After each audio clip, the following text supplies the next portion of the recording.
ಆರೋಗ್ಯ ಸಂಜೀವನಿ. ನಮಸ್ಕಾರ ವೀಕ್ಷಕರೇ, ಇವತ್ತಿನ ಚರ್ಚೆಯ ವಿಷಯ ಅಲರ್ಜಿ ಮತ್ತು ಆಸ್ತಮಾ. ಹೌದು, ಈ ಸಮಸ್ಯೆ ಇತ್ತೀಚಿನ ದಿನಗಳಲ್ಲಿ ಹೆಚ್ಚಾಗಿ ಕಂಡುಬರ್ತಾ ಇದೆ. ಅಲರ್ಜಿ ಮತ್ತು ಆಸ್ತಮಕ್ಕೆ ಒಂದಕ್ಕೊಂದು ಸಂಬಂಧ ಇದೆ. ಸೊ ಇದು ಹೇಗೆ ಬರುತ್ತೆ, ಅಲರ್ಜಿಯ ವಿಧಗಳು ಎಷ್ಟು, ಅದು ಆಸ್ತಮಾ ಆದರೆ ಅದು ಯಾವ ರೀತಿ ನಮಗೆ ಸಮಸ್ಯೆ ಉಂಟು ಮಾಡಬಹುದು, ನಮ್ಮ ದೇಹದ ಮೇಲೆ ಅದು ಯಾವ ರೀತಿ ಪ್ರತಿಕೂಲ ಪರಿಣಾಮಗಳನ್ನು ಬೀರಬಹುದು ಅನ್ನೋ ವಿಚಾರದ ಬಗ್ಗೆ ನಮ್ಮ ಜೊತೆ ಇವತ್ತು ಮಾಹಿತಿ ತಿಳಿಸ್ಕೊಡ್ಲಿಕ್ಕೆ ಬಂದಿದ್ದಾರೆ ನಮ್ಮ ಹೋಮಿಯೋಪತಿಯ ತಜ್ಞ ವೈದ್ಯರಾದಂತಹ ಡಾಕ್ಟರ್ ಪ್ರಶಾಂತ್ ಅವರು. ಡಾಕ್ಟ್ರೇ, ಕಾರ್ಯಕ್ರಮಕ್ಕೆ ನಿಮಗೆ ಆತ್ಮೀಯ ಸ್ವಾಗತ.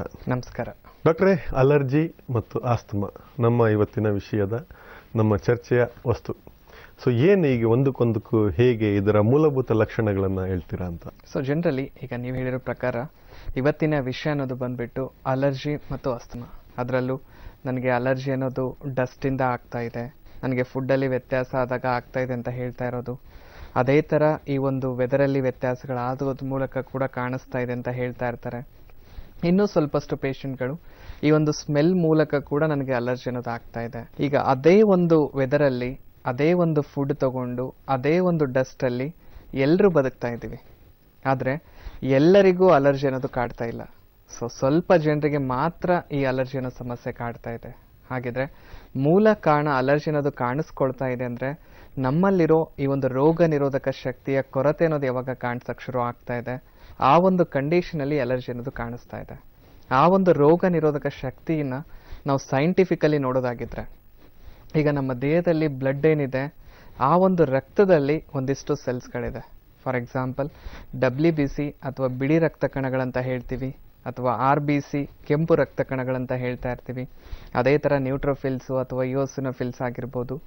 ಈ ಒಂದು ಸೆಲ್ಸ್ಗಳ ಫಂಕ್ಷನ್ ಏನಾಗಿರುತ್ತೆ ಅಂದರೆ, ಹೊರಗಡೆಯಿಂದ ಏನೋ ಒಂದು ಇನ್ಫೆಕ್ಷನ್ನು ಈಗ ದೇಹಕ್ಕೆ ಬಂದು ಇಫೆಕ್ಟ್ ಮಾಡ್ತಾ ಇದೆ ಅಂದಾಗ ಈ ಒಂದು ಸೆಲ್ಸ್ಗಳ ಕೆಲಸ ಆ ಒಂದು ಇನ್ಫೆಕ್ಷನ್ನ ತಡೆ ಹಿಡಿಯೋದು ಅಥವಾ ಆ ಒಂದು ಇನ್ಫೆಕ್ಷನ್ನ ಸಾಯಿಸಿಬಿಟ್ಟು ನಮ್ಮ ದೇಹಕ್ಕೆ ಯಾವುದೇ ರೀತಿ ತೊಂದರೆ ಆಗದಿರೋ ಥರ ನಮ್ಮ ದೇಹನ ಪ್ರೊಟೆಕ್ಟ್ ಮಾಡೋದು ಅದ್ರ ಕೆಲಸ ಆಗಿರುತ್ತೆ. ಹಾಗಾಗಿ ಆ ಒಂದು ಸೆಲ್ಸ್ಗಳಿಗೆ ನಾವು ಪ್ರೊಟೆಕ್ಟಿವ್ ಸೆಲ್ಸ್ ಅಥವಾ ಆ್ಯಂಟಿಬಾಡೀಸ್ ಅಂತ ಕರಿತಾ ಇರ್ತೀವಿ. ಯಾರಲ್ಲಿ ಈ ಒಂದು ಆ್ಯಂಟಿಬಾಡೀಸ್ಗಳ ಫಂಕ್ಷನ್ ನಾರ್ಮಲ್ ಆಗಿ ನಡೀತಾ ಇದೆ ಅವರಲ್ಲಿ ಯಾವುದೇ ರೀತಿ ಅಲರ್ಜಿ ಅನ್ನೋ ಪ್ರಶ್ನೆನೇ ಇರೋದಿಲ್ಲ. ಯಾವಾಗ ಇದೇ ಒಂದು ಸೆಲ್ಸ್ಗಳ ಫಂಕ್ಷನ್ ದಿನೇ ದಿನೇ ಕಮ್ಮಿ ಆಗ್ತಾ ಬರ್ತಾ ಇದೆ, ಸೊ ಅದು ಕಮ್ಮಿ ಆಗ್ತಾ ಹೋದಷ್ಟು ನಮ್ಮ ದೇಹ ಕೂಡ ಸೆನ್ಸಿಟಿವ್ ಅಥವಾ ವೀಕ್ ಆಗಕ್ಕೆ ಶುರು ಆಗೋದು. ಆ ಒಂದು ಸೆನ್ಸಿಟಿವಿಟಿ ಅನ್ನೋದು ಯಾರ ದೇಹದಲ್ಲಿ ಕಾಣಿಸ್ಕೊಳ್ತಾ ಇದೆ ಅವರಲ್ಲಿ ಈ ಒಂದು ಅಲರ್ಜಿ ಅನ್ನೋದು ಕೂಡ ಹುಟ್ಕೊಳ್ತಾ ಇರೋದು. ಅಲರ್ಜಿಯಿಂದ ನಾವು ಕಂಪ್ಲೀಟಾಗಿ ಹೊರಗೆ ಬರಬೇಕು, ಅದರಿಂದ ಸೊಲ್ಯೂಷನ್ ಅನ್ನೋದು ಪಡ್ಕೋಬೇಕು ಅಂದರೆ ಅಲರ್ಜಿಯ ಮೂಲಕ ಏನು ಸಿಮ್ಟಮ್ಸ್ಗಳು ಕಾಣ್ತಾ ಇರುತ್ತೆ, ಅದರಲ್ಲೂ ಈಗ ಎಷ್ಟೋ ಪೇಷಂಟಲ್ಲಿ ನೋಡ್ತಾ ಇರ್ತೀವಿ, ರಿಪೀಟೆಡ್ ಆಗಿ ಸ್ವಲ್ಪ ಕೆಮ್ಮು ಬರ್ತಾ ಇದೆ, ನೆಗಡಿ ಆಗ್ತಾ ಇದೆ, ಮೂಗು ಕಟ್ಕೊಳ್ತಾ ಇದೆ, ಮುಂಜಾನೆ ಎದ್ದ ಕೂಡಲೇ ಸೀನ್ಗಳು ಬರ್ತಾ ಇದೆ, ಅದ್ರ ಜೊತೆಗೆ ತಲೆನೋವಾಗಿರ್ಬೋದು, ಕಣ್ಣು ಕೆಂಪಗಾಗ್ತಾ ಇರುತ್ತೆ, ಕಣ್ಣಲ್ಲಿ ನವೆ ಬರೋದು, ಕಣ್ಣಿಂದ ನೀರು ಕಡಿಯೋದು, ಅಥವಾ ಈ ಒಂದು ತಲೆ ಮೂಗು ಎಲ್ಲ ಬ್ಲಾಕ್ ಆಗ್ತಾ ಬಂದಾಗ ಮುಖ ಎಲ್ಲ ಭಾರ ಅನಿಸೋದು, ಮತ್ತು ಗಂಟ್ಲಲ್ಲಿ ಕೆರೆತ ಬಂದಂಗೆ ಆಗೋದು. ಸೊ ಇಷ್ಟೆಲ್ಲ ಸಮಸ್ಯೆಗಳು ಬರ್ತಾ ಇದೆ ಅಂದಾಗ ಮೇಲ್ಗಡೆ ಏನು ಲಕ್ಷಣಗಳು ಕಾಣ್ತಾ ಇರುತ್ತೆ ಅದು ಹೋದರೆ ಸಾಕು ಅನ್ನೋ ಥರ ಟ್ರೀಟ್ಮೆಂಟ್ ಕೂಡ ಪಡ್ಕೊಳ್ತಾ ಇರೋದು ನೋಡ್ತಾ ಇರ್ತೀವಿ. ಸೊ ಆ ಟ್ಯಾಬ್ಲೆಟ್ಗಳು ತಗೊಂಡಾಗ ಆ ಕ್ಷಣಕ್ಕೆ ರಿಲೀಫ್ ಅನ್ನೋದು ಕೂಡ ಸಿಗ್ತಾ ಇರುತ್ತೆ. ಯಾವಾಗ ಆ ಟ್ಯಾಬ್ಲೆಟ್ ಬಿಡ್ತೀವಿ ಮತ್ತೆ ಎಲ್ಲ ಸಮಸ್ಯೆಗಳು ತಿರುಗಿ ಬರ್ತಾ ಇರೋದು ನೋಡ್ತಾ ಇರ್ತೀವಿ.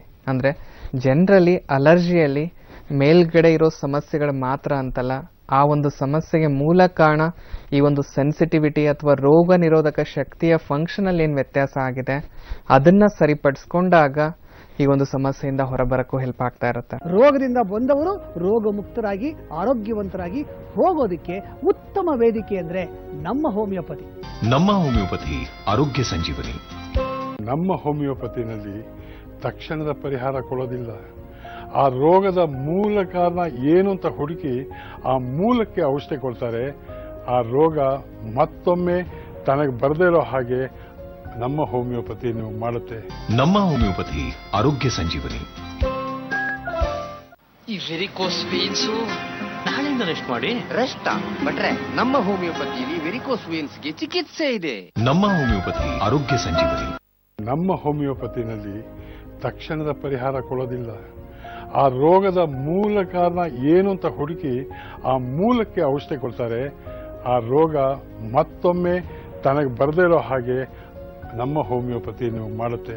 ನಮ್ಮ ಹೋಮಿಯೋಪತಿ ಆರೋಗ್ಯ ಸಂಜೀವನಿ. ಸಾಕಷ್ಟು ಸಮಸ್ಯೆಗಳು ಬಾಧಿಸ್ತವೆ, ಸಾಕಷ್ಟು ಒಂದು ತೊಂದರೆಗಳು ಸೃಷ್ಟಿ ಆಗತ್ತೆ ಅಂತ.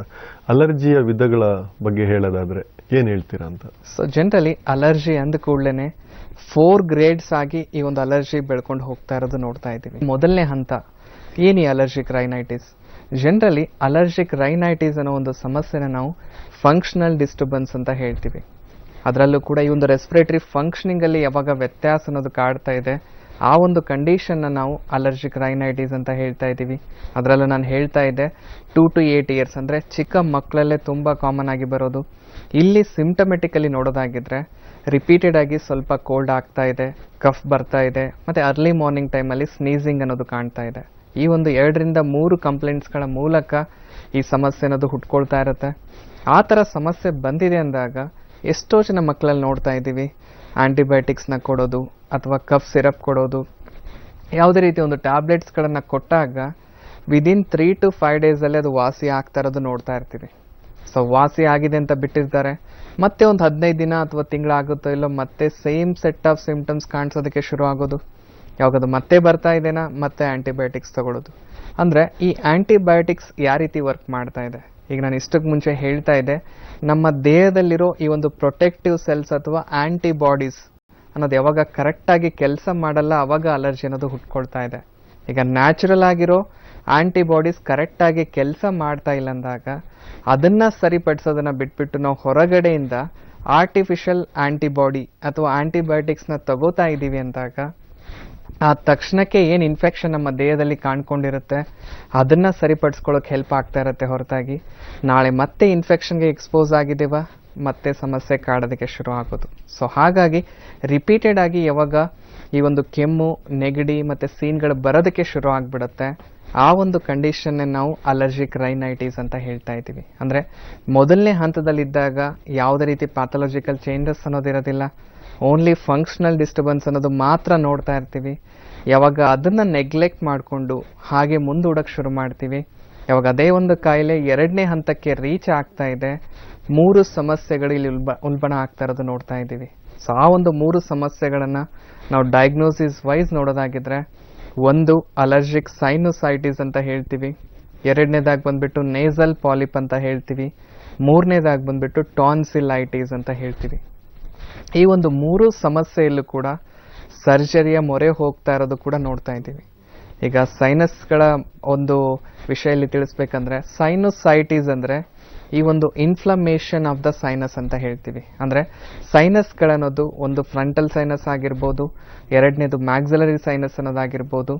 ಈ ಒಂದು ಸೈನಸ್ಗಳಲ್ಲಿ ಅನ್ವಾಂಟೆಡ್ ಮ್ಯೂಕಸ್ ಅನ್ನೋದು ಯಾವಾಗ ಫಿಲಪ್ ಆಗಕ್ಕೆ ಶುರು ಆಗಿಬಿಡುತ್ತೆ, ಆ ಒಂದು ಸೈನಸ್ಗಳು ಯಾವಾಗ ಬ್ಲಾಕ್ ಆಗಕ್ಕೆ ಶುರು ಆಗಿಬಿಡುತ್ತೆ, ಆ ಒಂದು ಕಂಡೀಷನ್ನ ನಾವು ಸೈನುಸೈಟಿಸ್ ಅಂತ ಹೇಳ್ತಾ ಇದ್ದೀವಿ. ಯಾವಾಗ ಬ್ಲಾಕ್ ಆಗ್ತಾ ಬರುತ್ತೆ ಆಟೋಮೆಟಿಕಲಿ ಸೊ ನಮ್ಮ ಮುಖ ಭಾರ ಅನ್ಸಕ್ಕೆ ಶುರು ಆಗೋದು, ಅವಾಗ ತಲೆನೋವು ತುಂಬಾ ಬರ್ತಾ ಇದೆ, ಸೊ ಕಣ್ಣು ಕೆಂಪಗಾಗ್ತಾ ಇದೆ, ಕಣ್ಣಲ್ಲಿ ನವೆ ಬರ್ತಾ ಇದೆ, ಕಣ್ಣಿಂದ ನೀರು ಕಡಿಯೋಕ್ಕೆ ಶುರು ಆಗೋದು. ಸೊ ಈ ರೀತಿ ಒಂದಿಷ್ಟು ಲಕ್ಷಣಗಳು ಕೂಡ ನೋಡ್ತಾ ಇರ್ತೀವಿ.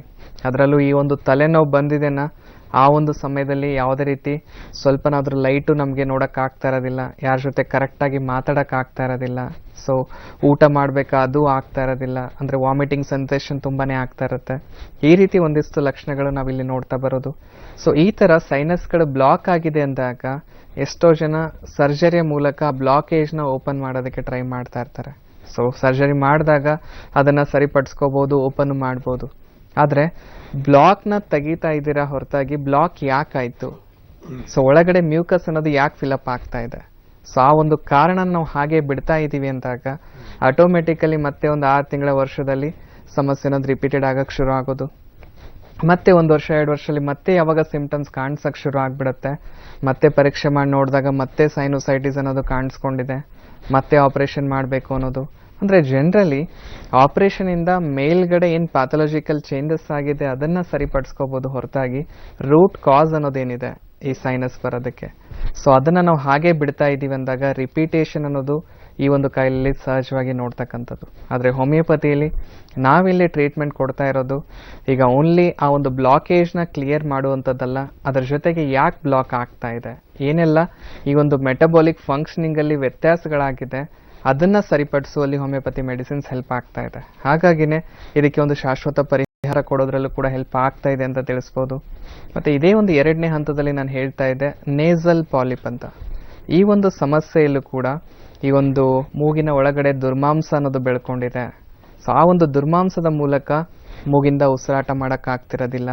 ಎಷ್ಟೋ ಜನ ಮಕ್ಕಳು ನೋಡ್ತಾ ಇರ್ತೀವಿ, ರಾತ್ರಿ ಮಲ್ಕೊಂಡಾಗ ಬಾಯಿಂದ ಉಸಿರಾಟ ಮಾಡೋಕ್ಕೆ ಶುರು ಮಾಡೋದು, ನೋಸ್ ಬ್ಲಾಕ್ ಆಗ್ತಾ ಇದೆ, ಮೂಗಿಂದ ಸ್ವಲ್ಪ ನೀರು ಕಡಿತಾ ಇದೆ, ಗಟ್ಟಿಯಾಗಿ ಮ್ಯೂಕಸ್ ಅನ್ನೋದು ಪಾಸ್ ಆಗ್ತಾ ಇದೆ. ಸೊ ತುಂಬಾ ತೊಂದರೆ ಆಗ್ತಾ ಇರುತ್ತೆ, ರಾತ್ರಿ ಮಲ್ಗಕ್ಕಾಗ್ತಾ ಇರೋದಿಲ್ಲ ಉಸಿರಾಟದ ಸಮಸ್ಯೆ ಮೂಲಕ. ಈ ಒಂದು ಕಂಡೀಷನಲ್ಲೂ ಕೂಡ ಆ ದುರ್ಮಾಂಸ ಬೆಳೆದಿದೆನ ಅದನ್ನು ಆಪರೇಷನ್ ಮಾಡಿ ತೆಗೆದು ಹಾಕಬೇಕು. ಸೊ ದುರ್ಮಾಂಸ ಬೆಳೆದಿರೋದೇನೋ ತೆಗಿತೀವಿ ಹೊರತಾಗಿ ಆ ಬೆಳೆದಿರೋದಕ್ಕೆ ಏನು ಕಾರಣ ಇದೆ ಅದು ಕೂಡ ಹಾಗೆ ಉಳ್ಕೊಳ್ಳೋದು. ಇವಾಗ ಮತ್ತೆ ಕಾರಣ ಬಿಡ್ತಾ ಇದ್ದೀವ, ರಿಪೀಟೆಡ್ ಆಗಿ ನೋಡೋದಕ್ಕೆ ಶುರು ಮಾಡ್ತೀವಿ. ಹಾಗಾಗಿ ಈ ಒಂದು ನೇಸಲ್ ಪಾಲಿಪ್ ಅಥವಾ ದುರ್ಮಾಂಸ ಅನ್ನೋದು ಬೆಳ್ಕೊಂಡಿರೋ ಒಂದು ಕಂಡೀಷನಲ್ಲೂ ಕೂಡ ಸೊ ಆಪರೇಷನಿಂದ ಎಷ್ಟೋ ಜನ ಮತ್ತೆ ಆ ಕಾಯಿಲೆ ಬರ್ತಾ ಇರೋದು ನೋಡ್ತಾ ಇದ್ದೀವಿ. ಇಲ್ಲೂ ಕೂಡ ಹೋಮಿಯೋಪತಿಲಿ ಮೇನ್ಲಿ ನಾವು ಕಾನ್ಸಂಟ್ರೇಟ್ ಮಾಡ್ತಾ ಇರೋದು ಇಂಡಿವಿಜುವಲ್ ಜೆನೆಟಿಕ್ ಕಾನ್ಸ್ಟಿಟ್ಯೂಷನಲ್ ಮೆಡಿಸಿನ್ಸ್ ಅಂತ ಹೇಳ್ತೀವಿ. ಸೊ ಅವರ ಒಂದು ಮೆಟಬಾಲಿಕ್ ಫಂಕ್ಷನಿಂಗಲ್ಲಿ ಏನು ವೇರಿಯೇಷನ್ಸ್ ಆಗಿದೆ ಅದನ್ನು ಹಂತ ಹಂತವಾಗಿ ಸರಿಪಡಿಸ್ತಾ ಬಂದ್ಬಿಟ್ಟು ಕಾರಣನ ಕಂಪ್ಲೀಟಾಗಿ ತೆಗೆದಾಗ ಆ ಕಾಯಿಲೆಯಿಂದ ಸಂಪೂರ್ಣವಾಗಿ ಗುಣಮುಖ ಹೊಂದೋ ಚಾನ್ಸಸ್ ಇರುತ್ತೆ. ಅದರಿಂದ ಎಷ್ಟೋ ಜನರಿಗೆ ಆಲ್ರೆಡಿ ಹೆಲ್ಪ್ ಆಗ್ತಾ ಇದೆ ಅನ್ನೋದು ಕೂಡ ನೋಡ್ತಾ ಇದ್ದೀವಿ. ಸೊ 2ನೇದು ಇದು ಆದರೆ 3ನೇದಾಗಿ ಮೋಸ್ಟ್ ಕಾಮನ್ ಆಗಿ ಮಕ್ಕಳಲ್ಲಿ ನೋಡ್ತಾ ಇರೋದು ಟಾನ್ಸಿಲೈಟಿಸ್ ಅಂತ ಹೇಳ್ತೀವಿ.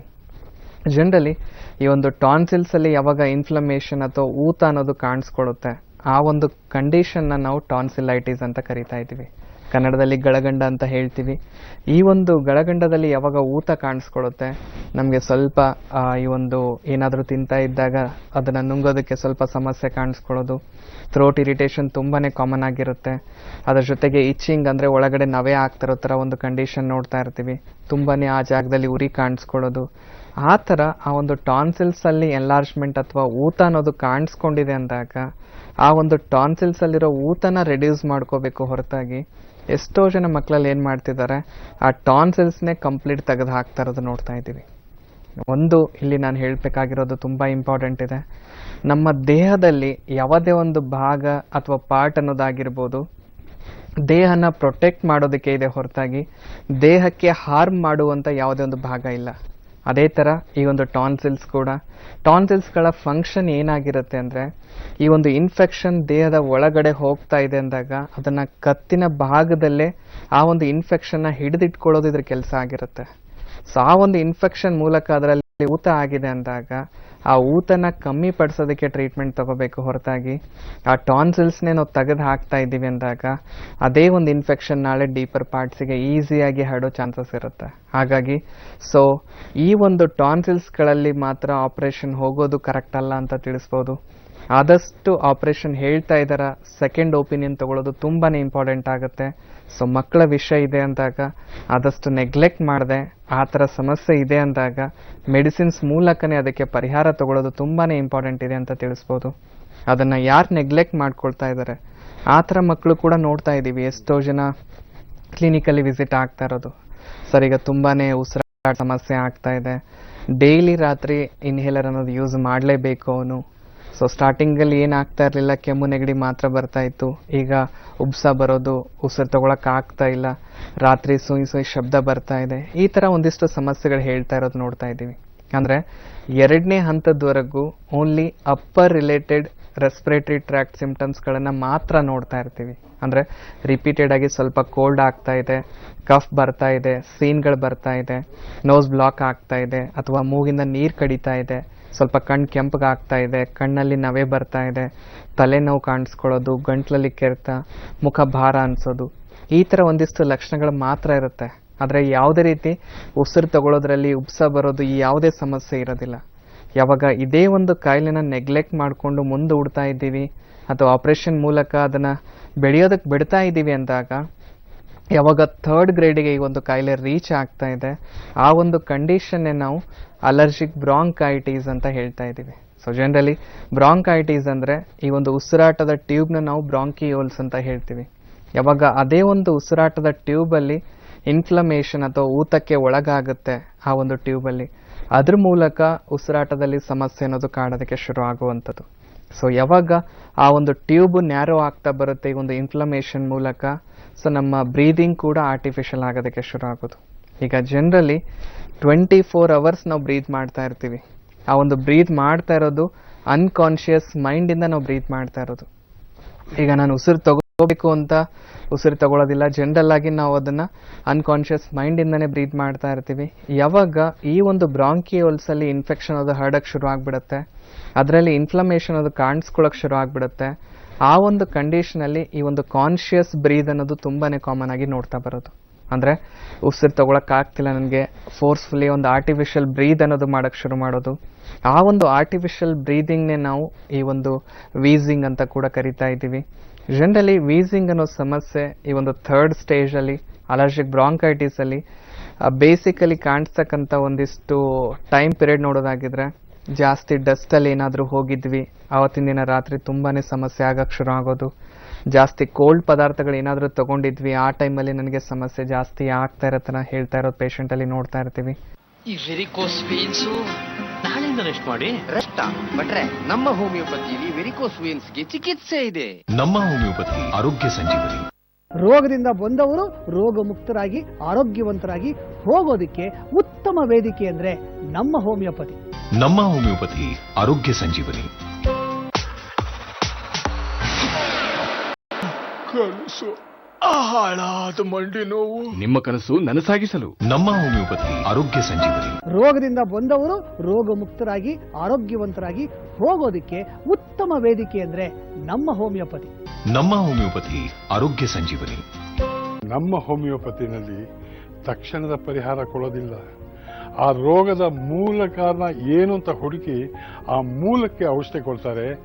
ಆ ರೋಗ ಮತ್ತೊಮ್ಮೆ ತನಗೆ ಬರದೇ ಇರೋ ಹಾಗೆ ನಮ್ಮ ಹೋಮಿಯೋಪತಿ ನೀವು ಮಾಡುತ್ತೆ.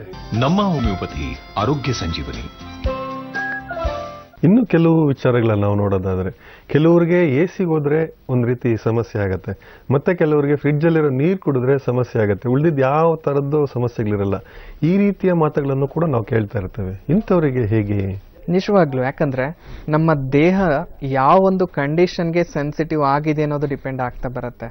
ಈಗ ಪ್ರತಿಯೊಬ್ಬರಿಗೂ ಡಸ್ಟಿಂದನೇ ಸಮಸ್ಯೆ ಆಗುತ್ತೆ ಅಂತಲ್ಲ, ಪ್ರತಿಯೊಬ್ಬರಿಗೂ ವೆದರಲ್ಲಿ ವ್ಯತ್ಯಾಸ ಆದ ಕೂಡಲೇ ಸಮಸ್ಯೆ ಆಗುತ್ತೆ ಅಂತಲ್ಲ. ಅವರ ದೇಹ ಯಾವೊಂದು ಸ್ಟಿಮ್ಯುಲೈಗೆ ಸೆನ್ಸಿಟಿವ್ ಆಗ್ತಾ ಇದೆ, ಆ ಒಂದು ಕಂಡೀಷನ್ ಮೂಲಕ ಅವರಿಗೆ ಸಮಸ್ಯೆ ಕೂಡ ಉಲ್ಬಣ ಆಗ್ತಾ ಇರೋದು ನೋಡ್ತಾ ಇರ್ತೀವಿ. ಸೊ ಹಾಗಾಗಿನೇ ನಾನು ಹೇಳ್ತಾ ಇದ್ದೆ, ಸ್ವಲ್ಪ ಏನಾದರೂ ಊಟದಲ್ಲಿ ವ್ಯತ್ಯಾಸ ಆಗಿದೆನ ಆ ದಿನ ನನಗೆ ಸಮಸ್ಯೆ ಆಯಿತು ಅಂದರೆ, ಒಂದು ಸರ್ಟೆನ್ ಸ್ಟಿಮ್ಯುಲೈಗೆ ನಮ್ಮ ದೇಹ ಎಕ್ಸ್ಪೋಸ್ ಆಗ್ತಾ ಇದೆನಾ, ಆ ಒಂದು ಕಂಡೀಷನಲ್ಲಿ ಮಾತ್ರ ಸಮಸ್ಯೆ ಅಥವಾ ಉಸಿರಾಟದ ತೊಂದರೆ ಆಗ್ತಾ ಇದೆ, ಆ ಒಂದು ಕಂಡೀಷನ್ನ ನಾವು ಅಲರ್ಜಿಕ್ ಬ್ರಾಂಕೈಟಿಸ್ ಅಂತ ಹೇಳ್ತಾ ಇದ್ದೀವಿ. ಈ ಒಂದು ಬ್ರಾಂಕೈಟಿಸಲ್ಲಿ ಚೆಸ್ಟ್ ಕಂಜೆಷನ್ ಅದು ತುಂಬಾ ನೋಡ್ತಾ ಇರ್ತೀವಿ. ಅಂದರೆ ಎದೆ ತುಂಬ ಭಾರ ಅನ್ನಿಸ್ತಾ ಇದೆ ನನಗೆ, ಗಂಟ್ಲಲ್ಲಿ ಏನೋ ಸಿಕ್ಕಾಕೊಂಡಿದೆ, ಕ್ಲಿಯರ್ ಮಾಡಬೇಕು, ಡ್ರೈ ಕಫ್ ಅನ್ನೋದು ತುಂಬಾ ಕಾಮನ್ ಆಗಿ ನೋಡ್ತಾ ಬರೋದು. ಅದ್ರ ಜೊತೆಗೆ ಈ ಒಂದು ಉಸಿರಾಟದ ಸಮಸ್ಯೆ. ಸೊ ಈ ಥರ ಸಮಸ್ಯೆಗಳು ಅಂದರೆ ಒಂದು ಮುನ್ಸೂಚನೆ ಅನ್ನೋದು ತೋರಿಸ್ತಾ ಇರುತ್ತೆ ಈ ಒಂದು ಬ್ರಾಂಕೈಟಿಸಲ್ಲಿ. ಸೊ ಉಬ್ಸ ಅನ್ನೋದು ಬರ್ತಾ ಇದೆ ಅಂದಾಗ ಇದು ಅಸ್ತಮಾ ಕೂಡ ಟರ್ನ್ ಆಗೋ ಚಾನ್ಸಸ್ ಇದೆ. ಆದಷ್ಟು ಇದರಲ್ಲೇ ಆ ಒಂದು ಕಾಯಿಲೆಯಿಂದ ಹೊರ ಬನ್ನಿ ಅನ್ನೋ ಥರ ಗೊತ್ತಾಗ್ತಾ ಇರುತ್ತೆ. ಆದರೆ ಆ ಥರ ಒಂದು ಉಸಿರಾಟದ ಸಮಸ್ಯೆ ಬರ್ತಾ ಇದೆ ಅಂದಾಗ ಎಷ್ಟೋ ಜನ ಟ್ರೀಟ್ಮೆಂಟ್ ಭಾಗದಲ್ಲಿ ಏನು ಮಾಡ್ತಿದ್ದಾರೆ, ಈ ಒಂದು ಇನ್ಹೇಲರ್ಸ್ ಅನ್ನೋದು ಯೂಸ್ ಮಾಡ್ತಾ ಇರೋದು ನೋಡ್ತಾ ಇದ್ದೀವಿ. ಇನ್ಹೇಲರ್ಸ್ ಅಂದರೆ ಸ್ಟಿರಾಯ್ಡ್ಸು. ಈಗ ಸ್ಟಿರಾಯ್ಡ್ಸ್ ಅನ್ನೋದು ನಾವು ದೇಹದಲ್ಲಿ ಹಾಕ್ತಾ ಇದ್ದೀವಿ ಅಂದಾಗ ಆ ಒಂದು ಪಂಪ್ ಅನ್ನೋದು ಒಂದ್ಸಲ ನಾವು ಪಫ್ ಅದು ತಗೊಂಡಾಗ ವಿದಿನ್ 5 to 10 ಮಿನಿಟ್ಸಲ್ಲೇ ನಮಗೆ ರಿಲೀಫ್ ಕೂಡ ಸಿಗ್ತಾ ಇರುತ್ತೆ. ಅಷ್ಟು ಬೇಗ ಅದರದ್ದು ಚೇಂಜಸ್ ಅನ್ನೋದು ಕೂಡ ನಾವು ನೋಡ್ತಾ ಇರ್ತೀವಿ. ಸೊ ರಿಲೀಫ್ ಕೊಟ್ಟಿದೆ ಅಂದಾಗ ಆರಾಮಾಗಿ ಮಲ್ಕೋತೀವಿ, ಇಲ್ಲ ಅಂತ ನಾನು ಹೇಳಲ್ಲ. ಸೊ ನೆಕ್ಸ್ಟ್ ಡೇ ಮತ್ತೆ ತಗೊಳ್ಳೇಬೇಕು. ಅಂದರೆ ಅದ್ರ ಕೆಲಸ ಅರೌಂಡ್ 8 to 10 ಅವರ್ಸ್ ಏನು ಕೆಲಸ ಮಾಡ್ತಾ ಇದೆ, ಆ ಒಂದು ಕಂಡೀಷನಲ್ಲಿ ಸಿಂಪ್ಟಮೆಟಿಕಲಿ ಸ್ವಲ್ಪ ರಿಲೀಫ್ ಅನ್ನೋದು ಸಿಗುತ್ತೆ ಹೊರತಾಗಿ ಆ ಒಂದು ವೀಸಿಂಗ್ ಆಗಿರ್ಬೋದು, ಬ್ರಾಂಕೈಟಿಸ್ ಅನ್ನೋ ಸಮಸ್ಯೆ ಏನಿದೆ ಅದರಿಂದ ಹೊರಬರಕ್ಕೆ ಆಗ್ತಾ ಇರೋದಿಲ್ಲ. ಹಾಗಾಗಿ ಎಷ್ಟೋ ಜನ ಪ್ರತಿದಿನ ರಾತ್ರಿ ಮಲ್ಕೊಳ್ಳೋ ಟೈಮಲ್ಲಿ ಅದನ್ನು ತಗೊಳ್ಳೇಬೇಕು, ಇಲ್ಲಾಂದರೆ ನನಗೆ ಮಲ್ಕೊಳ್ಳೋಕ್ಕೆ ಆಗಲ್ಲ ಅನ್ನೋ ಸ್ಥಿತಿಗೆ ರೀಚ್ ಆಗ್ತಾ ಇರೋದು ನೋಡ್ತಾ ಇದ್ದೀವಿ. ಅಷ್ಟರ ಮಟ್ಟಿಗೆ ಅದಕ್ಕೆ ಎಡಿಕ್ಟ್ ಆಗ್ತಾ ಇರೋದು ನೋಡ್ತಾ ಇದ್ದೀವಿ. ಆ ಒಂದು ಎಡಿಕ್ಷನ್ಗೆ ಯಾರು ಒಳಗಾಗಿದ್ದಾರೆ ಅವರಲ್ಲಿ ಹಲವಾರು ಕಾಂಪ್ಲಿಕೇಶನ್ಸ್ ಕೂಡ ನಾವು ಎದುರಿಸ್ತಾ ಇರೋದು ನೋಡ್ತಾ ಇದ್ದೀವಿ. ಈಗ ಚಿಕ್ಕ ಮಕ್ಕಳಲ್ಲೇ ಈ ಒಂದು ಇನ್ಹೇಲರ್ ಅನ್ನೋದು ಯೂಸ್ ಮಾಡ್ತಾ ಇದ್ದಾರೆ ಅಂದಾಗ ಅರ್ಲಿಯರ್ ಏಜಲ್ಲೇ ಈ ಒಂದು premature greying of hair ಅಂತ ಹೇಳ್ತೀವಿ. ಅಂದರೆ ಚಿಕ್ಕ ವಯಸ್ಸಿನಲ್ಲೇ ತಲೆ ಕೂದಲು ಬಿಳಿ ಆಗೋಕ್ಕೆ ಶುರು ಆಗೋದು, ಹೇರ್ ಫಾಲ್ ಆಗೋದಕ್ಕೆ ಶುರು ಆಗ್ತಾ ಬರುತ್ತೆ. ಅದ್ರ ಜೊತೆಗೆ ಈ ಒಂದು ಮೂಳೆಗಳ ಡೆನ್ಸಿಟಿ ಕೂಡ ದಿನೇ ದಿನೇ ಕಮ್ಮಿ ಆಗ್ತಾ ಬರೋದು. ಅದ್ರ ಜೊತೆಗೆ ಗ್ರೋತಲ್ಲಿ ವ್ಯತ್ಯಾಸ ಆಗ್ತಾ ಇರುತ್ತೆ. ಮೈಂಡ್ ಮೇಲೆ ಅದರ ವ್ಯತ್ಯಾಸಗಳು ನೋಡ್ತಾ ಬರ್ತೀವಿ. ಅಂದರೆ ಫಾರ್ಗೆಟ್ಫುಲ್ನೆಸ್, ಜ್ಞಾಪಕ ಶಕ್ತಿ ಕಮ್ಮಿ ಆಗ್ತಾ ಬರೋದು. ಹಾಗಾಗಿ ಒಂದು ಸಮಸ್ಯೆನ ನಾವು ಸರಿಪಡಿಸ್ಕೊಳ್ಳೋದಕ್ಕೆ ಇನ್ನೂ 2-3 ಕಾಯಿಲೆಗಳನ್ನು ಬರೆಸ್ಕೊಳ್ಳೋದು ಎಷ್ಟರ ಮಟ್ಟಿಗೆ ಕರೆಕ್ಟು. ಸೊ ಈ ಥರ ಒಂದಿಷ್ಟು ಮೆಡಿಕೇಷನ್ ಅದು ಯಾವಾಗಲೇ ಆಗಲಿ ಆ ಮೆಡಿಸಿನ್ಸ್ ತಪ್ಪು ಅಂತಲೂ ನಾವು ಹೇಳಲ್ಲ. ಎಮರ್ಜೆನ್ಸಿ ಕಂಡೀಷನಲ್ಲಿ ನಾವೇ ಗೈಡ್ ಮಾಡ್ತಾ ಇರ್ತೀವಿ. ಈಗ ಎಮರ್ಜೆನ್ಸಿ ಇದೆ, ನನಗೆ ಉಸಿರು ತಗೊಳಕ್ಕೆ ಆಗ್ತಿಲ್ಲ, ಆ ಒಂದು ಕಂಡೀಷನಲ್ಲಿ ಅಕೇಶ್ನಲ್ಲಿ ಅದನ್ನು ಯೂಸ್ ಮಾಡೋದು ತೊಂದರೆ ಅಂತ ನಾವು ಹೇಳಲ್ಲ.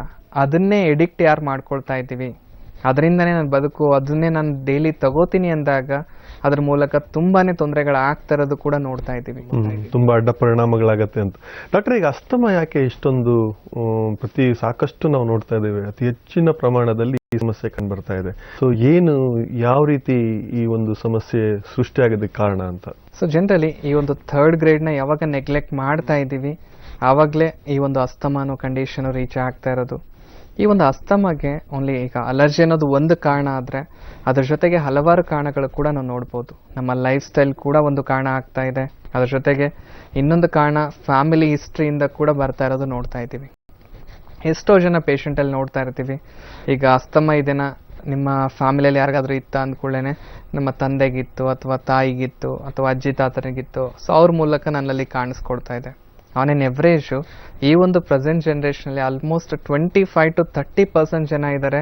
ಮೇನ್ಲಿ ಬಿಕಾಸ್ ಆಫ್ ಈ ಒಂದು ಫ್ಯಾಮಿಲಿ ಹಿಸ್ಟ್ರಿಯಿಂದ ಈ ಕಾಯಿಲೆಗೆ ಒಳಗಾಗ್ತಾ ಇರೋದು ಅಥವಾ ತುತ್ತಾಗ್ತಾ ಇರೋದು ನೋಡ್ತಾ ಇದ್ದೀವಿ. ಅದು ಬಿಟ್ಟರೆ ಈ ಒಂದು ವರ್ಕ್ ಪ್ರೊಫೈಲ್ ಕೂಡ ಸ್ವಲ್ಪಷ್ಟು ಜನರಲ್ಲಿ ಕಾರಣ ಆಗ್ತಾ ಇರೋದು ನೋಡ್ತಾ ಇದ್ದೀವಿ. ಈಗ ಎಷ್ಟೋ ಜನರಲ್ಲಿ ನೋಡ್ತಾ ಇದ್ದೀವಿ, ಕೆಮಿಕಲ್ ಇಂಡಸ್ಟ್ರಿಯಲ್ಲಿ ಕೆಲಸ ಮಾಡ್ಕೊಂಡಿರ್ತಾರೆ ಅಥವಾ ಟ್ರಾಫಿಕ್ ಪೊಲೀಸ್ ಆಗಿರ್ಬೋದು, ಕಂಟಿನ್ಯೂಸ್ ಆಗಿ ಆ ಒಂದು ಕೆಮಿಕಲ್ನ ಸೇವನೆ ಅನ್ನೋದು ಮಾಡ್ತಾ ಇದ್ದಾರೆ. ಸೊ ಅದರಲ್ಲೂ ಕೂಡ ಎಷ್ಟೋ ಜನ ಆರಾಮಾಗಿರೋದು ನೋಡ್ತಾ ಇದ್ದೀವಿ, ಅದೇ ಕೆಮಿಕಲ್ ಇಂಡಸ್ಟ್ರಿಯಲ್ಲಿ ಕೆಲಸ ಮಾಡಿಕೊಂಡು. ಅಂದರೆ ಯಾರು ವಿತ್ ಪ್ರೊಟೆಕ್ಷನ್ ಕೆಲಸ ಮಾಡ್ಕೋತಾ ಇದ್ದಾರೆ, ಈಗ ಮಾಸ್ಕ್ಗಳನ್ನು ಧರಿಸಿ ಕೆಲಸ ಮಾಡ್ತಾ ಇದ್ದಾರೆ, ಅವರಲ್ಲಿ ಯಾವುದೇ ರೀತಿ ಸಮಸ್ಯೆಗಳು ಕಾಣ್ತಾ ಇರೋದಿಲ್ಲ. ಯಾರು ಆ ಒಂದು ಪ್ರೊಟೆಕ್ಷನ್ ಇಲ್ಲದೆ ಕೆಲಸ ಮಾಡ್ತಾ ಇದ್ದೀವಿ ಅಂದಾಗ ಅದೇ ಒಂದು ಕಾರಣ ಎಷ್ಟೋ ಜನರಲ್ಲಿ ಕಾಯಿಲೆಯಾಗಿ ಉಲ್ಬಣ ಆಗ್ತಾ ಇರೋದು ನೋಡ್ತಾ ಇದ್ದೀವಿ. ಯಾಕಂದರೆ ಜನರಲಿ ಒಂದು 25ರಿಂದ 30-35 ವರ್ಷದವರೆಗೂ ನಮ್ಮ ದೇಹದಲ್ಲಿ ಈ ಒಂದು ರೆಸಿಸ್ಟೆನ್ಸ್ ಪವರ್ ಅಂತ ಏನು ಹೇಳ್ತೀವಿ ಅಥವಾ ತಡ್ಕೊಳ್ಳೋ ಒಂದು ಕೆಪಾಸಿಟಿ ಜಾಸ್ತಿನೇ ಇರುತ್ತೆ ಕಂಪ್ಯಾರಿಟಿವ್ಲಿ. ಯಾವಾಗ ಒಂದು ಸಲ 35-40 ವರ್ಷ ದಾಟ್ತಾ ಹೋಗ್ತೀವಿ, ದಿನೇ ದಿನೇ ನಮ್ಮಲ್ಲಿರೋ ಆ ಒಂದು ತಡ್ಕೊಳ್ಳೋ ಕೆಪಾಸಿಟಿ ಯಾವಾಗ ಕಮ್ಮಿ ಆಗ್ತಾ ಹೋಗುತ್ತೆ. ಸೊ ಆ ಒಂದು ಕಂಡೀಷನಲ್ಲಿ ಈ ಥರ ಸಮಸ್ಯೆಗಳು ಹೊರಬರೋದು ಕೂಡ ತುಂಬಾ ಕಾಮನ್ ಆಗಿ ನೋಡ್ತಕ್ಕಂಥದ್ದು. ಸೊ ಇವೆಲ್ಲ ಕಾರಣಗಳ ಜೊತೆಗೆ ಎಷ್ಟೋ ಜನ ಈ ಒಂದು ಅಸ್ತಮದಲ್ಲಿ ಸಿಂಪ್ಟಮೆಟಿಕಲಿ ನಾವು ನೋಡೋದಾಗಿದ್ರೆ ಪ್ರತಿದಿನ ಈ ಒಂದು ಉಸಿರಾಟದ ಸಮಸ್ಯೆಯಿಂದ ಸಫರ್ ಆಗ್ತಾ ಇರೋದು ನೋಡ್ತಾ ಇದ್ದೀವಿ. ಅಂದರೆ ಡೈಲಿ ವೀಸಿಂಗ್ ಅನ್ನೋದು ಬರ್ತಾನೆ ಇದೆ. ಈಗ ಬ್ರಾಂಕೈಟಿಸಲ್ಲಿ ನಾನು ಹೇಳ್ತಾ ಇದ್ದೆ, so on exposure to some stimuli ಈ ಒಂದು ಸಮಸ್ಯೆ ಅನ್ನೋದು ಕಾಣ್ತಾ ಇದೆ. ಅಂದರೆ ಒಂದು ಡಸ್ಟಲ್ಲಿ ಜಾಸ್ತಿ ಹೋಗಿದ್ದೀವಿ ಆವಾಗೇ ಸಮಸ್ಯೆ ಬಂತು, ಕೋಲ್ಡ್ ಪದಾರ್ಥಗಳು ಜಾಸ್ತಿ ತೊಗೊಂಡಿದ್ವಿ ಆವಾಗಲೇ ಮಾತ್ರ ನನಗೆ ಸಮಸ್ಯೆ ಬಂತು. ಆದರೆ ಆ ಒಂದು ಕಂಡೀಷನ್ ಅಸ್ತಮದಲ್ಲಿ ನೋಡೋದಾಗಿದ್ರೆ ಇರ್ರೆಸ್ಪೆಕ್ಟಿವ್ ಆಫ್ ಸ್ಟಿಮ್ಯುಲೈ ಅಂತ ಹೇಳ್ತೀವಿ. ಅಂದರೆ ಯಾವುದೇ ರೀತಿ ಡಸ್ಟಲ್ಲೇ ಹೋಗಿಲ್ಲ ಅಥವಾ ಕೋಲ್ಡ್ ಪದಾರ್ಥಗಳು ತೊಗೊಂಡಿಲ್ಲ, ಫುಡ್ಡಲ್ಲಿ ವ್ಯತ್ಯಾಸನೂ ಆಗಿಲ್ಲ, ಮನೆಯಲ್ಲೇ ಇದ್ದೆ, ರೆಸ್ಟಲ್ಲೂ ಇದ್ದೆ, ಆದರೂ ನನಗೆ ವೀಸಿಂಗ್ ಅನ್ನೋದು ಬರ್ತಾ ಇದೆ. ಅಂದರೆ ಇಷ್ಟರ ಮಟ್ಟಿಗೆ ಈ ಕಾಯಿಲೆ ಅನ್ನೋದು ಬೆಳ್ಕೊಂಡು ಹೋಗ್ತಾ ಇರುತ್ತೆ. ಅಂದರೆ ಪ್ರತಿದಿನ ಇನ್ಹೇಲರ್ ಅನ್ನೋದು ಯೂಸ್ ಮಾಡಲೇಬೇಕು. ಅದು ಬಿಟ್ಟು ಬೇರೆ ನನಗೆ ಯಾವುದೇ ರೀತಿ ಆಸರೆ ಅನ್ನೋದೇ ಇಲ್ಲ ಅನ್ನೋ ಸ್ಥಿತಿಗೆ ರೀಚ್ ಆಗುವಂಥ ಒಂದು ಸಮಸ್ಯೆ ಈ ಅಸ್ತಮ ಅಂತ ತಿಳಿಸ್ಬೋದು. ವೀಕ್ಷಕರೇ, ಈಗ ಒಂದು ಸಣ್ಣ ವಿರಾಮದ ನಂತರ ಮತ್ತೆ ಕಾರ್ಯಕ್ರಮ ಮುಂದುವರಿಯುತ್ತೆ. ಓಕೆ ಡಾಕ್ಟರ್, ಈಗ ಈ ಒಂದು ಸಮಸ್ಯೆಗೆ, ಈ ಅಸ್ತಮ ಮತ್ತು ಅಲರ್ಜಿ ಈ ಸಮಸ್ಯೆಗೆ ಹೋಮಿಯೋಪತಿಯಲ್ಲಿ ಹೇಗೆ ಒಂದು ವಿಭಿನ್ನವಾದ ಒಂದು ಚಿಕಿತ್ಸೆ ಇದೆ, ಸೊ ಅದು ಎಷ್ಟರ ಮಟ್ಟಿಗೆ ಪರಿಣಾಮಕಾರಿ ಅಂತ? So generally first of all ಈ ಥರ ಸಮಸ್ಯೆಗಳಿದೆ ಅಂದಾಗ ಯಾವುದೇ ರೀತಿ ಟೆನ್ಷನ್ ತಗೊಳ್ಳೋ ಅಗತ್ಯ ಇರೋದಿಲ್ಲ. ಸೊ ಒಂದು ಕರೆಕ್ಟಾಗಿ ಟ್ರೀಟ್ಮೆಂಟ್ನ ನಾವು ಎಲ್ಲಿ ಸಿಗುತ್ತೆ ಅನ್ನೋದು ತಿಳ್ಕೊಳ್ಳೋದು ತುಂಬಾ ಇಂಪಾರ್ಟೆಂಟ್ ಆಗುತ್ತೆ. ಅಲರ್ಜಿ ಆಗಿರ್ಬೋದು, ಅಸ್ತಮ ಆಗಿರ್ಬೋದು, ಅಥವಾ ಈ ಒಂದು ಸೈನಸ್ಗಳ ಸಮಸ್ಯೆ ಹೇಳಿದೆ, ಟಾನ್ಸಿಲೈಟಿಸ್ ಆಗಿರ್ಬೋದು, ಈ ಒಂದು ಮೂಗಿನೊಳಗಡೆ ದುರ್ಮಾಂಸ ಬೆಳ್ಕೊಂಡಿರೋದಾಗಿರ್ಬೋದು, ಬ್ರಾಂಕೈಟಿಸ್ ಆಗಿರ್ಬೋದು, ಯಾವುದೇ ರೀತಿ ಸಮಸ್ಯೆ ಅನ್ನೋದು ಇದ್ದರೂ ಕೂಡ ಫಸ್ಟ್ ಮೂಲ ಕಾರಣ ಅನ್ನೋದೇನಿದೆ, ಸೊ ಅದ್ರ ಮೂಲಕನೇ ಇಲ್ಲಿ ನಮ್ಮ ಹೋಮಿಯೋಪತಿಲಿ ಟ್ರೀಟ್ಮೆಂಟ್ ಅನ್ನೋದು ನಾವು ಸ್ಟಾರ್ಟ್ ಮಾಡ್ತಾ ಇದ್ದೀವಿ. ಯಾಕಂದರೆ ಒಂದು ಸಲ ನಾವು ಕಾರಣ ಅನ್ನೋದು ಕ್ಲಿಯರ್ ಮಾಡ್ತಾ ಬಂದರೆ ಆ ಕಾಯಿಲೆ ಫರ್ದರ್ ಬೆಳೆಯೋ ಪ್ರಶ್ನೆ ಅನ್ನೋದಿರೋದಿಲ್ಲ. ಅದ್ರ ಮೂಲಕ ಬರುವಂಥ ಕಾಂಪ್ಲಿಕೇಶನ್ಸ್ ಕೂಡ ಅವಾಯ್ಡ್ ಮಾಡೋದ್ರಲ್ಲಿ ಹೆಲ್ಪ್ ಆಗುತ್ತೆ. ಯಾವಾಗ ಆ ಕಾಯಿಲೆ ಅನ್ನೋದು ನಮ್ಮ ಹಿಡಿತದಲ್ಲಿದೆ, ಬೆಳ್ಕೊಳ್ತಾ ಇಲ್ಲ ಅಂದಾಗ ನೆಕ್ಸ್ಟು ಆಲ್ರೆಡಿ ಏನು ಬೆಳೆದು ಕೂತಿದೆ, ಏನೆಲ್ಲ ಸಮಸ್ಯೆಗಳು ಕಾಣ್ತಾ ಇರುತ್ತೆ ಅದನ್ನು ಕೂಡ ದಿನೇ ದಿನೇ ಸರಿಪಡಿಸ್ತಾ ಬಂದ್ಬಿಟ್ಟು ಆ ಒಂದು ಸಮಸ್ಯೆಯಿಂದ ಸಂಪೂರ್ಣವಾಗಿ ಹೊರಬರೋಕ್ಕೂ ಕೂಡ ಹೆಲ್ಪ್ ಆಗ್ತಾ ಇದೆ. ಸೊ ಒಂದ್ಸಲ ಆ ಕಾಯಿಲೆ ಅನ್ನೋದು ಕ್ಲಿಯರ್ ಆಗಿದೆ, ಈಗ ಮೇಲ್ಗಡೆ ಏನು ಸಮಸ್ಯೆ ಅನ್ನೋದು ಇಲ್ಲ ಅಂದಾದ್ಮೇಲೆ ಸಡನ್ ಆಗಿ ಯಾರಿಗೂ ಮೆಡಿಸಿನ್ಸ್ ನಿಲ್ಲಿಸ್ತಾ ಇಲ್ಲ. ಯಾಕಂದ್ರೆ ಕಾಯಿಲೆ ವಾಸಿ ಆಗೋದು ಎಷ್ಟು ಇಂಪಾರ್ಟೆಂಟು, ನಾಳೆ ಮೆಡಿಸಿನ್ಸ್ ಬಿಟ್ಟಾದ್ಮೇಲೆ ಅದು ಮತ್ತೆ ತಿರುಗಿ ಬರುತ್ತೆ ಅನ್ನೋ ಟೆನ್ಷನ್ ಇರದೇ ಇರೋ ಥರ ಇರೋದು ಅಷ್ಟೇ ಇಂಪಾರ್ಟೆಂಟ್ ಆಗುತ್ತೆ. ಆ ರೀತಿ ಒಂದಿಷ್ಟು ಪ್ರಿವೆಂಟಿವ್ ಮೆಡಿಕೇಶನ್ ಕೊಡೋದ್ರ ಮೂಲಕ ಆ ಕಾಯಿಲೆಯಿಂದ ಸಂಪೂರ್ಣವಾಗಿ ಹೊರಬರೋಕ್ಕೂ ಹೆಲ್ಪ್ ಆಗ್ತಾ ಇದೆ. ಅದರಲ್ಲೂ ನಮ್ಮ ಹೋಮಿಯೋಪತಿಲಿ ಎಷ್ಟೋ ಜನ ಈಗ ಆಲ್ರೆಡಿ ಟ್ರೀಟ್ಮೆಂಟ್ ಪಡ್ಕೊಳ್ತಾ ಇರೋದು ನೋಡ್ತಾ ಇದ್ದೀವಿ. ಎಷ್ಟೋ ಜನ ಆಲ್ರೆಡಿ ಈ ಒಂದು ಸಮಸ್ಯೆಯಿಂದ ಸಂಪೂರ್ಣ ಹೊರ ಬಂದಿರೋದು ಕೂಡ ಪೇಷಂಟ್ಗಳಲ್ಲಿ ನೋಡ್ತಾ ಇದ್ದೀವಿ ಅಂತ ತಿಳಿಸ್ಬೋದು. ಡಾಕ್ಟ್ರೇ, ಭಾಳಷ್ಟು ವಿಷಯಗಳನ್ನು ತಿಳಿಸ್ಕೊಟ್ರಿ. ಅಲರ್ಜಿ ಮತ್ತು ಆಸ್ತಮಾ ಅನ್ನುವಂಥ ಒಂದು ಸಣ್ಣ ಸಮಸ್ಯೆ ಅಂತ ನಿರ್ಲಕ್ಷ್ಯ ಮಾಡೋದಲ್ಲ, ಇದಕ್ಕೆ ಸೂಕ್ತ ಚಿಕಿತ್ಸೆ ಪಡೆಯಬೇಕು ಅಂತಲೂ ಕೂಡ ನೀವು ಹೇಳಿದ್ದೀರಾ. ನೀವು ಕಾರ್ಯಕ್ರಮಕ್ಕೆ ಬಂದು ಇಷ್ಟೆಲ್ಲ ಮಾಹಿತಿ ನೀಡಿದ್ದಕ್ಕೆ ನಮ್ಮ ಸಮಸ್ತ ವೀಕ್ಷಕರ ಪರವಾಗಿ ನಿಮಗೆ ಅನಂತ ಧನ್ಯವಾದಗಳು. ನಮಸ್ಕಾರ. ನಮ್ಮ ಹೋಮಿಯೋಪತಿ ಆರೋಗ್ಯ ಸಂಜೀವನಿ.